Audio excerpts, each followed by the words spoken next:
Mouvement national des chirurgiens, certains se mobilisent aussi au Mans, principalement à la clinique du Pré. Les énergies renouvelables, un secteur d'activité lucratif. En Sarthe, de plus en plus d'arnaques sont à déplorer. Témoignage dans ce journal. Et puis Jérémy Merlet est un jeune talent de la coiffure sartoise, en lice pour les Olympiades nationales des métiers. Nous l'avons rencontré ce lundi lors du show annuel de la coiffure au Palais des Congrès du Mans. Une salle d'attente vide, le docteur Richer de Forges n'en a pas l'habitude. Mais depuis lundi, le chirurgien de la clinique du Pré au Mans fait grève.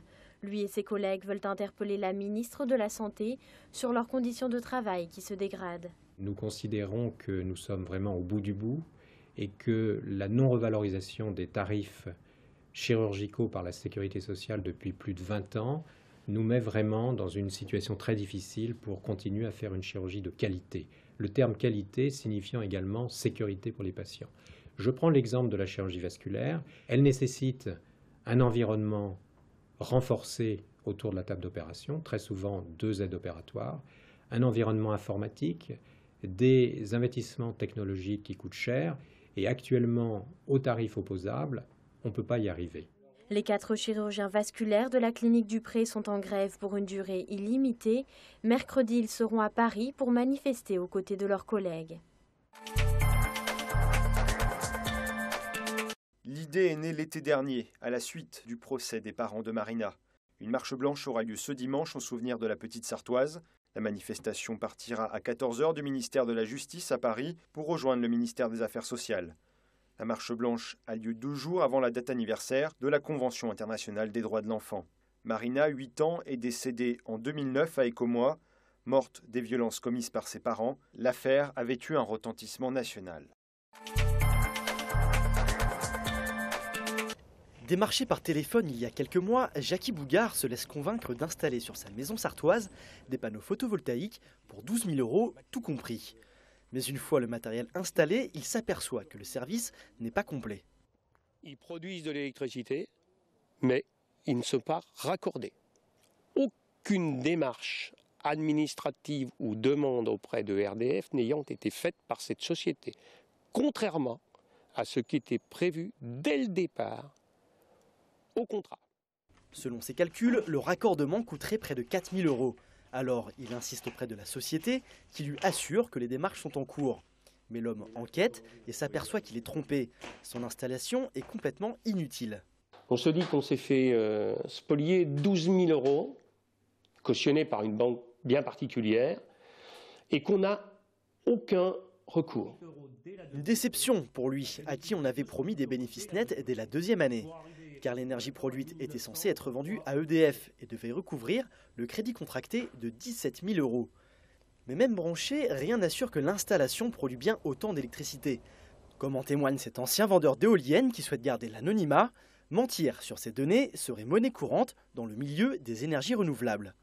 Si les gens nous écoutaient, ça produisait 1 500 € d'EDF annuel. Sauf que bon, aujourd'hui, il y en a qui vont produire 40 € maximum. Et puis pour les prix, c'était un peu à la tête du client. Ces arnaques ne sont pas des cas isolés sur le marché des énergies renouvelables.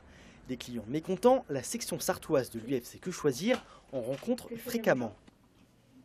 Alors chaque année, on rencontre environ une quarantaine de dossiers dans ce domaine des énergies renouvelables. On découvre, pas tous les jours, mais presque de nouvelles sociétés qui ne sont pas forcément des sociétés locales, ça peut être sur tout le territoire national, qui démarchent. Donc c'est souvent lié à des démarchages. Sur ce marché récent, beaucoup d'entreprises semblent profiter de la méconnaissance de leurs clients. Les acheteurs ne sont pas les seules victimes. Ces arnaques ternissent l'image des entreprises du secteur, y compris des plus honnêtes.